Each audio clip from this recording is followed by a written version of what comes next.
우리 옆에 계신 분들하고 인사하실까요? 하나님은 당신을 사랑하십니다. 하나님은 당신을 사랑하십니다. 네, 또 한번 인사하시겠습니다. 하나님은 당신에게 은혜 베푸시기를 원하십니다. 하나님은 당신에게 은혜 베푸시기를 원하십니다. 우리 예비된 은혜, 예배를 통하여 풍성히 누리시는 우리 갈릴리 성도들 되시길 바랍니다. 자, 우리 지난주 사역 잠깐 나누도록 하겠습니다. 지난 주일에는 8월스 미션 사역이 있었습니다. 우리 예배 사역, 우리 한 번도 빠지지 않고 한 달에 한 번씩 우리 이 땅에 있는 영혼들을 위해 함께 섬기는 자리입니다. 네, 벌써 얼굴 표정이 다르잖아요. 은혜의 자리에서 하나님의 은혜를 나누고 은혜를 증거하는 삶이 참 감사한 것 같습니다. 우리 이제 올해 한 번 남았는데 이제 12월 달 혹시 동참하기 원하시는 분들 있다면 같이 사역에 함께 해주시면 좋겠습니다. 다음 슬라이드 보여주시면 새싹지엔 교사 리트릿이 있었습니다. 우리 팀장님 사업장에서 함께 식사하고 또 우리 전사님 가정에서 교제 나눴다고 합니다. 내년 설교 준비하고 또 우리 다음 세대 자녀를 위해서 기도하는 시간 가졌다고 하는데 우리 새싹지엔 교사들 또 우리 다음 세대 교사들을 위해서도 기도해 주시기 바랍니다. 초원 모임이 있었습니다. 우리 목자들 함께 모여서 말씀 나누고 기도하는 시간 가졌고요. 또 알로베이에서 기쁨의 소식이 전해졌습니다. 지난 여름에 사역하고 이번에 선교팀이 다시 들어가서 재방문하고 예배하고 여러분들이 잘 모아준 선물을 전달하면서 감사의 시간, 은혜의 시간을 가졌다고 합니다. 돌아오는 그 시간까지 우리 함께 성도님 같이 기도해 주시기를 부탁드리겠습니다. 그리고 지난 주 중에는 광고 드린 대로 총회와 우리 노회와 우리 당회 준 미팅이 있었습니다. 우리 당회가 질문에 어떤 내용들이 있었기 때문에 결과를 잠시 여러분들에게 알려드리면 한마디로 말씀드리면 그렇습니다. 총회는 노회 입장이 아니라 당회 입장에 손을 들어주셨는데요. 앞에 보시면 2차 투표가 가결이 되면 통과가 되면 첫 번째 총회 절차를 따라서 노회는 기존 교회를 해산해야 된다라는 거에 이쪽으로 다 동의를 하셨습니다. 이게 총회 절차이기 때문에. 자, 그리고 두 번째는 기존 교회를 유지할 수 있다는 노회 주장은 교회가 해산될 것이므로 불가하다라는 입장을 명확하게 해주셨습니다. 그러니까 더 이상 갈릴리 교회에 이제 해산이 되면 이제 남아할 수 있는 성도들은 없고 이제 새로 뉴처치로 함께 하시든지 아니면 또 다른 PC 교단의 다른 교회 아니면 새로운 완전 낮은 교단으로 이동하셔야 된다라는 내용이고요. 세 번째는 그래서 떠나는 교회는 CPC와 장소 관계를 우선적으로 섭의할 수 있다. 그래서 CPC 교회는 여기 외국인 교회거든요. 그 교회와 이제 저희 교회가 협의해서 이 교회를 그대로 유지하면서 사용할 수 있다. 앞에 사진 잠깐 다시 한번 보여주시겠어요? 이번 사진 보여주시면 여러분들이 보시는 왼쪽 맨 위에 계신 분이 이제 총회 서기 계십니다. 그리고 이제 전반적인 내용들을 잘 설명을 해주셨고 여러분들이 보실 때 오른쪽 아래에 계신 분이 이런 절차를 직접 만드신 분이셨어요. 그래서 이제 여기에서 오신 나눈 대화들은 원이 있는 이야기로 되어지고 이번 노회에 다른 이제 교회들 그대로 적용될 것으로 있습니다. 그래서 그러면 갈릴리 교회가 이제 해산되면 갈릴리 교회가 해산되면 성도들이 해산되는 건가요? 그게 아니고요. 갈릴리 교회 해산은 갈릴리 교회 체리티와 이름을 해산한다는 얘기입니다. 그리고 여호와 이름을 하나님의 은혜로 갈릴리 교회를 유지할 수 있도록 체리티와 이름을 하나님께서 허락해 주셨습니다. 그래서 갈릴리 교회 이름을 계속 저희는 사용하고요. 그리고 이제 남은 단계는 무엇입니까? 이 이제 장소를 사용하는 문제가 있기 때문에 여러분 함께 같이 기도해 주시고 또 합력하여 또 선을 이루어가는 그런 시간들이 되시길 바랍니다. 혹시 우리 성도님들 중에 또 궁금하신 내용이 있다고 하면 우리 장로님들께 또는 저에게 오셔서 직접 물으시면 그거에 대한 명확한 답변을 드리도록 하겠습니다. 자, 이제 하나의 말씀 나누도록 하겠습니다. 우리는 지난주부터 코람데오 여호와 앞에서 행한다는 것이 도대체 무엇인가 하는 것을 우리가 함께 말씀 나누었죠. 여호와 앞에 살아간다, 여호와 앞에서 믿음 생활한다 라는 것은 어떤 의미를 갖는가? 사도행전 20장 17절부터 말씀을 우리가 함께 나누었습니다. 지난주에 두 가지 말씀드렸습니다. 겸손, 하나님 앞에 산다는 것은 겸손하게 살아간다라는 거죠. 우리가 겸손하기 위해서는 영적인 지식을 우리가 잘 알아야 됩니다. 우리 스스로가 죄인이라는 사실, 하나님의 은혜가 없으면 우리는 살아갈 수 없다는 사실, 앞으로도 하나님께서 우리의 삶을 이끌어 가신다고 하는 이와 같은 지식이 없으면 우리는 겸손할 수 없다. 두 번째는 눈물이었습니다. 우리를 반대하는 자들이든 또 우리를 위하는 자들이든 에바브로디도에 대한 이야기를 좀 나누었는데 함께 눈물 흘리는 것, 그런 삶이 바로 여호와 앞에서 살아가는 신앙의 모습이다. 자, 오늘은 또 다른 한 가지를 살펴보기 원합니다. 본문 22절 말씀을 한번 다 같이 한번 읽어보실까요? 시작! 보라, 이제 나는 성령에 매여 예루살렘으로 가는데 거기서 무슨 일을 당하는지 알지 못하노라. 아멘. 자, 바울은 말합니다. 나는 성령에 매여 있다. 무슨 말입니까? 바울은 성령에 의해서 자신의 생각과 감정과 주장과 행동이 결정되어진다라는 사실이에요. 그래서 바울은 자신의 의지에 따라서가 아니라 성령의 의지에 따라서 하나님의 뜻에 순종하며 살아간다라고 이야기하고 있습니다. 여러분, 이 땅을 살아가는 많은 사람들은 무엇인가 이렇게 매여서 살아가게 되어져 있거든요. 하나님이 인간을 만들 때 그렇게 만드셨습니다. 우리 인간은 무엇인가 매여서 무엇인가 통제받으면서 살아가게 되어져 있습니다. 그런데 문제가 무엇입니까? 무엇에 매여서 살아가느냐라는 거죠. 자, 바울과 같이 성령에 매여 살아가는 인생은 복된 인생이지만 이 외에 다른 것들에 매여 살아가는 사람은 비참한 인생의 결과를 얻게 되어진다는 사실입니다. 여러분, 오늘 이 땅, 우리 이 시대를 살아가면서 우리 많은 세상의 사람들이 무엇에 매여 있는지 우리는 쉽게 볼 수 있습니다. 이 땅에 살아가는 사람들이 지금 무엇에 매여서 살아가고 있습니까? 육신의 것들에 매여서 살아가는 걸 보게 돼요. 인본주의의 요소들에 의해서 매여서 살아가는 걸 보게 됩니다. 어떤 사람들은 세상의 즐거움을 위해서 살아갑니다. 또 어떤 사람들은 이 땅의 성공을 위해서 살아가는 거죠.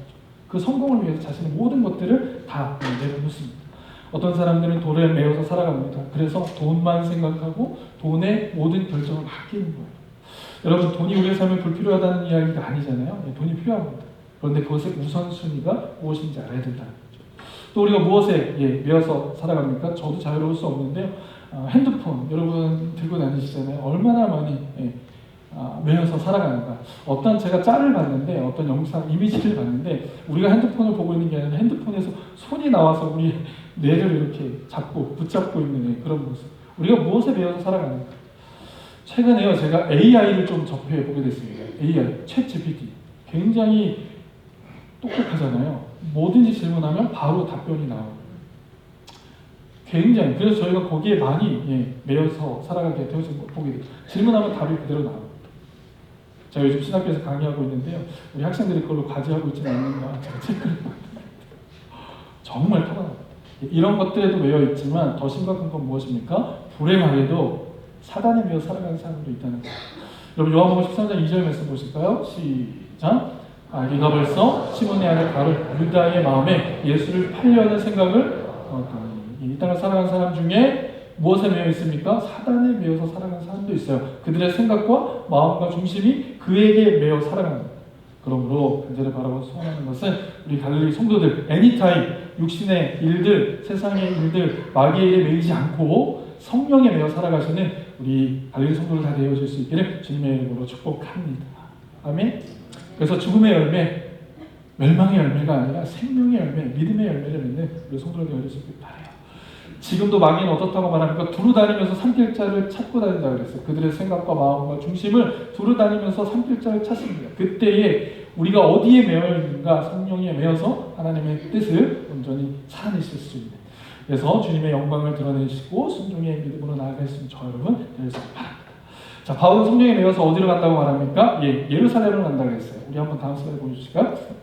자, 지도를 보시면 지난주에도 말씀드렸는데 에베소 밑에 중간, 우리 그림의 정확히 중간에 보시면 에베소 밑에 밀레고, 거기서 장로들 청하에 좀 설교하고 있습니다. 그리고 그는 어디로 갑니까? 시돈으로 갈 것이고, 그리고 예루살렘으로 가는 거예요. 자, 바울은 예루살렘으로 간다고 말하고 있습니다. 여러분 한번 상상해 보세요. 바울이 저 배를 타고 지금 예루살렘으로 가고 있습니다. 아무도 없어요. 그 배 위에서 바다만 바라보고 예루살렘으로 갑니다. 근데 재미있는 표현이 있어요. 오늘 본 말씀에 보면 내가 거기에 가면 무슨 일이 일어날지 잘 모른다는 겁니다. 자, 그런데 정말 사도 바울이 그곳에 가면 어떤 일이 일어날지 몰랐을까? 알았어요. 성령께서 그에게 알려주셨습니다. 23절 오직 성령이 각 성에서 내게 증언하여 결박과 환난이 나를 기다린다. 그 땅에 가면 내가 결박당하고 환난이 있을 거라는 것은 사도 바울은 알았습니다. 25절 말씀 보시겠어요? 25절 말씀에도 보면 보라 내가 여러분 중에 왕래하며 하나님 나라를 전파하였으나 이제 여러분이 다 내 얼굴을 다시 보지 못할 줄 아노라. 사도 바울은 알고 있었습니다. 뭘 알고 있었습니까? 이제 예루살렘으로 가면 결박을 당하고 핍박을 당하고 결국 내가 거기서 죽게 될 것이라는 것을 알고 있었다는 사실입니다. 그렇습니다. 바울은요 이미 자신이 예루살렘으로 가면 이제 나는 죽는구나라는 걸 알았습니다. 그러면 그는 성령에 매여서 예루살렘으로 간 거예요. 바울은 자신의 안전, 안위보다 성령께서 나를 이끄시는 그 자리를 순종하며 나아가는 것을 보게 됩니다. 다시 한번 상상해 보세요. 사도 바울이 그곳에 가면 죽는 걸 압니다. 그래도 주의 말씀에 따라 순종해서 그 배를 타고 가는 거예요. 우린 여기서 코람데오 신앙의 세 번째 키워드를 발견하게 되죠. 그게 무엇입니까? 순종입니다. 코람데오의 세 번째 신앙, 하나님 앞에서 살아간다는 삶의 신앙의 모습 무엇인가? 바로 순종이라는 거예요. 자, 순종이라는 단어를 헬라어로 보면요, 휘포타소라고 이렇게 되어 있습니다. 저를 한번 따라해 주시겠어요? 휘포타소. 휘포타소. 여러분 오늘 하루 이 단어가 계속 이렇게 여러분 머릿속에 있기를 원하는데, 휘포타소는 두 단어가 합쳐진 겁니다. 휘포, 무엇 아래에, 타소는 명령, 그러니까 명령 아래에 있는 게 바로 순종이라는 거예요. 여러분 그런 의미에서 보면요, 우리 성경을 쭉 읽다 보면 성경의 많은 내용 중에 순종의 메시지가 얼마나 많이 담겨져 있는지 우리가 확인해 볼 수 있습니다. 여러분 창세기의 말씀에 보면 하나님께서 에덴 동산에 모든 식을 다 먹게 하시고 선과 악을 알게 하는 나무를 놓고 이것은 먹지 말라라고 순종의 메시지를 보내보는 걸 보게 되죠. 아브라함, 너도 아버지를 떠나라. 그리고 내게 지시할 땅으로 가라. 어디로 가라고 말하지 않았어요. 지시할 땅으로 가라. 순종의 이야기가 담겨져 있습니다. 모세, 나의 백성, 고통과 아픔 가운데 있는 이 백성들을 애굽에서 끌어내어 가나안 땅으로 인도해 가라라고 말씀에 순종하라는 걸 얘기하잖아요. 시내산쯤 와서 뭐라고 말씀하죠? 하나님께서 그에게 주신 10계명의 말씀이 있습니다. 그리고 이것은 하라, 하지 말라라는 명령의 말씀입니다. 거기에 순종하라는 거예요. 여호수아 여리고성을 계속 돌라는 거예요. 그것을 돌면 하나님께서 하나님의 영광을 보여주시겠다는 겁니다. 히스기야 자기에게 병이 들었지만 요단강가에서 7번 다시 목욕하고 나면 깨끗해질 것, 순종의 메시지가 담겨져 있습니다. 가나의 혼인잔치의 종들의 모습을 볼까요? 물에 항아리에다 물을 담고 연회장에 갖다 주라는 거예요. 그럼 물이 포도주가 된다는 모습. 베드로에게 깊은 데로 가서 그물을 내려라. 그러면 많은 물고기를 잡을 것이다. 순종의 메시지죠. 여러분 요한복음 3장 16절 하나님의 관점에서 보면 무엇입니까? 그것은 구원 계획이잖아요. 이 세상을 구원하시고 살리시겠다는 구원 계획입니다. 그런데 예수님의 시각으로 보면 그건 어떤 계획입니까? 순종의 계획이었다는 거예요. 그래서 예수님은 그 순종의 마음을 가지고 겟세마네 동산에서 그 주님의 십자가를 위해 순종의 길을 걷게 되어집니다. 여러분 이처럼 성경에는 온통 순종의 사건들이 기록되어 있음을 우리는 보게 됩니다. 결국 하나님은요, 순종을 통해서 이들이 하나님의 사람인지 하나님의 자녀인지 사단의 자녀인지 어둠의 자녀인지를 분별해가고 있으시다는 거예요. 성령을 통하여서 성령에 속한 사람인지 마귀에 속한 사람인지 하나님께서 분별하고 있으시다는 겁니다. 우리가 놓치지 말아야 할 사실이 있어요. 우리 하나님은 오늘도 순종의 마음 우리에게 부어주셔서 순종의 길을 가는 자들과 그렇지 않은 자들을 분류하고 있으시다는 사실입니다. 공동체 성경기를 통해서 우리 함께 말씀 나눴는데 요한복음 10장 3절 말씀 한번 보실까요? 다 같이 한번 보실까요? 시작! 무지개는 그를 위하여 문을 열고 양은 그의 음성을 듣나니. 아멘. 양은 그의 음성을 듣는다. 무슨 말입니까? 주님 편에 서 있는 양은요, 주님의 음성을 알고 주의 말씀에 반응할 수밖에 없다는 거예요. 하나님의 말씀이 주어지면 그 말씀에 믿음으로 반응하게 되어진다. 순종하게 되어진다는 겁니다. 여러분 우리는 잘 압니다. 그렇지만 순종이 결국 쉽지 않다는 거죠. 하나님의 말씀대로 살아간다는 건 정말 어렵습니다. 때로는 우리가 순종하기 위해서 내 생각과 감정과 의지를 내려놓아야 될 때가 있어요. 논리적으로 맞지 않는 일을 따라가려고 할 때 그것은 굉장히 어려운 일이기도 합니다. 자, 외부에서 오는 도전도 방해도 굉장히 어렵죠. 그래서 우리는 알 수 있는 건 이 순종은 그에 합당한 대가가 있다는 것을 알게 됩니다. 여러분, 근데 우리가 한 가지 기억해야 할 것이 있어요. 이런 순종의 삶이 어렵고 힘들지만 우리 하나님은 그렇게 순종의 삶을 살아가는 사람들에게 특별한 은혜를 예비해 두고 계신다는 사실입니다. 순종이 어렵지만 하나님의 말씀대로 살아가는 것이 굉장히 힘들고 지치고 어려운 상황이지만 주님께서는 그 순종하는 자들에게 하나님께서 특별한 은혜를 예비해 주고 계신다. 제가 오늘 몇 가지를 나누기 원하는데요. 자, 하나님께서 우리에게 주신 말씀을 순종할 때 우리는 어떤 특별한 은혜를 경험하게 되는가? 첫 번째, 한번 다 같이 한번 읽어주시겠어요? 시작! 하나님과의 관계가 깊어집니다. 여러분, 우리가 순종할 때 하나님과의 관계가 깊어지는 거예요. 어떤 사람은 그렇습니다. 내가 하나님을 더 깊이 알아가고 싶습니다. 내가 하나님과 믿음으로 동행하고 싶습니다. 그리고 하나님의 사랑을 더 알기를 원합니다. 그런데 순종하지 않아요. 자, 이것은 하나님을 알아갈 수 없는 방법입니다. 우리가 하나님을 더 알아가고 하나님의 사랑을 더 깊이 알기 위해서는 하나님의 말씀을 순종해 보는 거예요. 그 말씀에 순종할 때 하나님께서 나를 어떻게 얼마만큼 사랑하는지를 알게 되어집니다. 자, 요한복음 14장 15절과 21절 말씀 보실까요? 시작! 너희가 나를 사랑하며 나의 계명을 지키리라. 21절 나의 계명을 지키는 자나야 나를 사랑하는 자니 나를 사랑하는 자는 내 아버지께 사랑을 받을 것이요 나도 그를 사랑하여 그에게 나를 나타내리라. 아멘. 그에게 나를 나타내리라. 하나님과의 친밀한 관계를 우리에게 허락해 주시겠다는 사실이에요. 여러분 이번 한 주 그에게 나를 나타내리라 라는 이 구절이 여러분들의 마음 가운데 울림이 있기를 바랍니다. 누구에게? 하나님의 말씀에 순종하는 자에게. 참 제가 감사한 것이 있습니다. 설교하고 나면 우리 성도들이 그 말씀 그대로 순종의 걸음을 걷는 성도들을 보거든요. 그때는 제가 이렇게 바라보면 굉장히 감사한 것들을 봐요. 우리 청년들도 함께 말씀을 나누고 또 믿음의 길을 걸음을 가다 보면 우리 청년들이 먼저 그 믿음의 길을 선택하고 가는 걸 보게 되고 너무 감사하죠. 그러면서 또 하나 보게 되어지는 게 있어요. 그것이 무엇인가? 하나님과의 친밀한 관계가 생기는 것을 보게 됩니다. 우리 청년들이, 우리 성도들이 그 말씀대로 순종하는 자리로 나아갈 때에 그곳에서 하나님과의 친밀함을 누리게 되는 걸 보게 됩니다. 간단합니다. 우리가 하나님과 어떻게 깊어질 수 있는가? 주의 말씀에 순종하는 그 순종의 도전을 저 앞에 드려보는 거예요.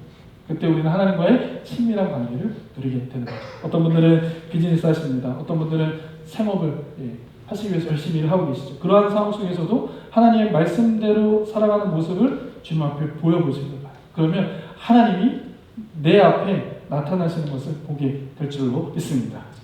아멘. 두 번째, 우리가 주의 말씀에 순종할 때 어떤 특별한 은혜가 있는가? 평강과 기쁨이 주어진다라는 사실이에요. 말씀에 순종할 때 하나님이 주시는 내적 평강과 기쁨이 우리에게 주어진다.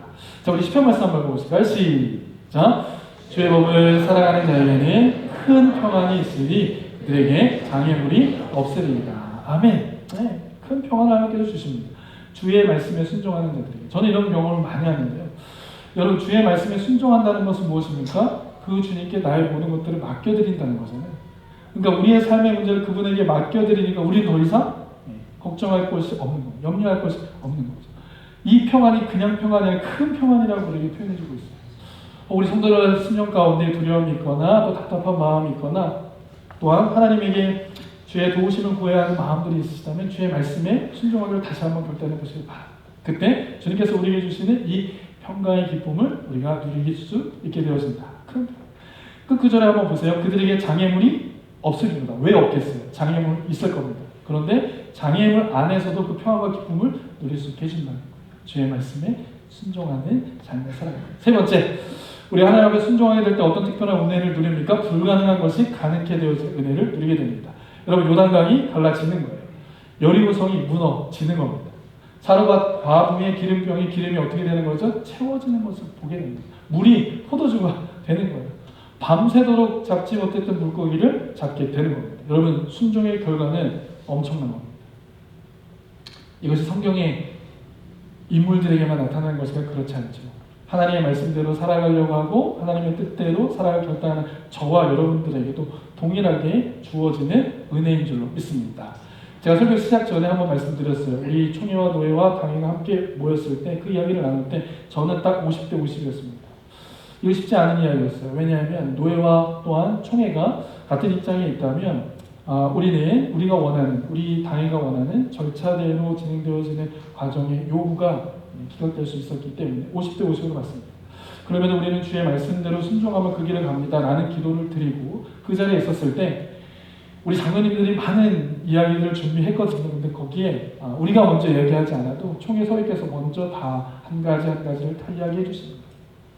그리고 우리 박주수 목사님께서 이것은 이렇고 이거 어떤 의견을 제시하실 때 그거에 대한 구체적이고 명확한 답변을 우리에게 주셨습니다. 제가 그때 느낀 게 있어요. 주의 말씀으로 순종하는 자들에게는요, 안 될 것 같은 일들도 되게 되어지는 줄 믿습니다. 골리앗 같은 세상과의 싸움에서 다윗의 물맷돌 하나 가지고 하나님의 일을 이루신다. 저는 우리 갈릴리 성도들, 우리 청년들이 이 땅을 살아가면서 이 은혜를 누려볼 수 있기를 바랍니다. 안 될 것 같은 일인데요, 주님께서 우리에게 주신 그 말씀대로 따라갈 때 되어지는 일. 앞서도 말씀드렸습니다. 우리가 지금 체리티가 준비되어 있고요. 갈릴리 교회라는 이름도 준비되어 있어요. 우리 당에서 한번 그 이름을 어떻게 할까 우리가 함께 고민하다가 여러분 주정부에 등록하기 위해서는 그 갈릴리 교회라는 이름을 1, 2, 3순위로 이렇게 넣게 되어 있습니다. 그래서 제가 고민하다가 갈릴리 153 철치 이런 것도 해보고 거기 앞뒤 이렇게 넣어서 정말 하나님께서 예비하셨다는 생각, 그게 1순위의 이름이 들어갔다는 것이 선택이 됐어요. 불가능한 것 같습니다. 이미 갈릴리 교회라는 이름이 있기 때문에 다시 신청하면 안 되는 거잖아요. 주님께서 그 일을 이루시고 행하셨습니다. 불가능한 것이 가능하게 되어지는 것, 그것은 바로 주의 말씀대로 순종하는 그 길을 갈 때입니다. 자, 네 번째, 제가 이전에도 한번 말씀드린 적이 있는데요. 주의 말씀대로 순종하는 그 길을 가게 되면 어떤 은혜를 얻게 됩니까? 하늘의 상급을 우리가 얻게 됩니다. 우리 오늘 찬양도 뜨겁게 고백했잖아요. 우리가 하나님의 나라를 소망하면 결국 우리가 그곳에 갑니다. 그곳에서 주님께서 우리에게 주신 은혜를 누리게 되는 거예요. 마태복음 25장 21절 잘하도다 착하고 충성된 종아 주인의 즐거움에 참여할지어다. 영원한 천국의 그 기쁨, 하늘의 상급. 여러분 우리는 그것을 보고 가는 거 아닙니까? 예. 주님의 품에 안기는 그 은혜를 우리가 기대하며 가는 거 아니에요? 그 상급이 우리에게 예비되어 있다는 것입니다. 디모데후서 4장 7절과 8절 말씀 드렸는데요. 여러분들을 위하여 의의 면류관이 준비되어 있습니다. 하늘의 상급이 있습니다. 자, 마지막 이 네 가지의 은혜도 중요하지만 마지막 특별한 은혜가 있습니다. 우리가 주의 말씀을 따라 살아갈 때 어떤 은혜를 받는가? 궁극적으로는 하나님의 나라, 천국 영생을 얻게 되어진다는 거예요. 여러분 순종할 때 하나님의 나라를 유업으로 얻습니다. 순종할 때 하나님의 나라 영원한 그 땅을 우리가 살아갈 수 있는 축복을 누리게 되어진다는 거예요. 마태복음 7장 21절 보겠습니다. 마태복음 7장 21절 함께 읽어볼까요? 7장 21절 시작! 나더러 주여 주여 하는 자마다 다 천국에 들어갈 것이 아니요 다만 하늘에 계신 내 아버지의 뜻대로 행하는 자라야 들어가리라. 아멘. 주의 말씀에 순종하는 자 그가 하나님의 나라의 천국을 누리게 됩니다. 제가 이번 주간에 설교를 준비하면서 하나님의 나라의 천국을 좀 묵상하게 됐습니다. 여러분 누가복음 16장 19절부터 31절에 있는 말씀을 보면 어떤 비유가 등장을 하냐면 거지 나사로와 그리고 부자의 스토리가 기록됩니다. 물론 이것은 예수님의 비유였어요. 그런데 어떤 학자들은 예수님의 비유지만 나사로라고 하는 실명이 거론된 것으로 인해서 이것은 실제적인 교훈일 수 있다라고 합니다. 자, 어찌되었던 이 내용은 스토리가 이래요. 부자가 있었고 거지 나사로가 있었습니다. 부자는 그의 삶이 늘 넉넉하게 살았던 거예요. 하나님의 나라를 준비하지 않았습니다. 그러나 가난했던 나사로는 늘 마음에 가난한 마음을 가지고 하나님의 나라를 꿈꾸면서 살아갔다는 거죠. 그는 먹을 것이 없었습니다. 그리고 그의 몸은 상처가 있었고 개가 와서 그것을 핥았어요. 인간적인 눈으로 볼 때는 가장 슬픈 인생을 살아갔던 사람입니다. 그런데 그들이 둘 다 죽습니다. 완전한 반전이 일어나죠. 어떤 일이 일어납니까? 자, 나사로는 하나님의 나라의 천국에서 아브라함을 품에 안기죠. 그러나 부자는 음부에서 지옥에서 고통 가운데 있게 되어지는 것을 보게 됩니다. 음부에 가게 된 부자는 천국에 있는 아브라함이 요청을 합니다. 내가 이 고통이 너무 심하니까 손가락에다 물 한 방울 찍어서 내 혀를 좀 서늘하게 해달라. 아브라함은 그것을 거부하죠. 그렇게 할 수 없다. 왜냐하면 그것과 이것에서 왕래할 수 없기 때문에. 그때 두 번째 간청을 합니다. 뭐냐 하면 내 가족이 지금 예수 믿지 않고 하나님 말씀대로 살지 않는 그런 삶을 살아가고 있습니다. 그러니까 하나님의 사람들을 보내서 그들이 다시 예수 믿을 수 있도록 돌아오게 해주십시오. 나사로를 보내서 그들이 다시 예수 믿게 해달라고 이야기합니다. 그때 아브라함은 또 그것을 거부하죠. 천사 거부합니다.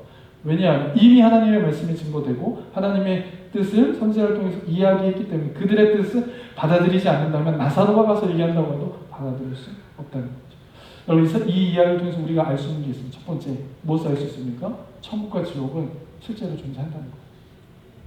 여러분 왜 신앙생활 하시나요? 왜 주님 앞에 나와서 말씀을 듣고 기도하십니까?